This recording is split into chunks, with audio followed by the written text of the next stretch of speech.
భీమవరంలో. ఎందుకంటే ఎవరు నేను సినిమా చూశాను సార్, సినిమా చూసి బయటకు వచ్చి నేను కూడా సార్ చాలా గొప్పలాగా నేను ఎవరిని అడగకూడదు అని అడుగుతాను. ఆ బయట ఎవడో కనిపిస్తే నేను అడిగాను, అడిగితే వాడిని అది 2-3 వారాలని అన్నాడు.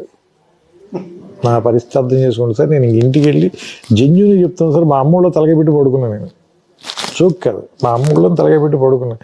నేను సినిమాలకి పనికిరానేమో, ఏదో ఫ్లూక్గా రాసి ఉంటాను 2 సినిమాలు, నువ్వు చెప్పినట్టే నేను తప్పు చేశాను, లెక్చరర్ ఉద్యోగం చేసుకుని ఉంటే బాగుంటుంది అంటే పాప మా అమ్మకి అర్థం కాలేదు. ఆవిడ కొంచెం బెమ్మిలు ఎత్తిపోయింది. ఆవిడ ఏంటి వీడేంటి ఇలాంటివన్నీ మాట్లాడుతున్నాడని.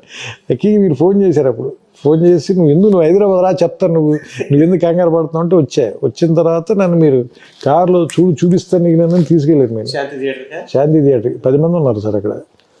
నాకు మీరు నమ్మరు అసలు, మొత్తం చెమట్లు పట్టేసి ఒళ్ళంతా తడిసిపోయింది. ఏంటి 10 మంది ఉన్నారు, కంగారు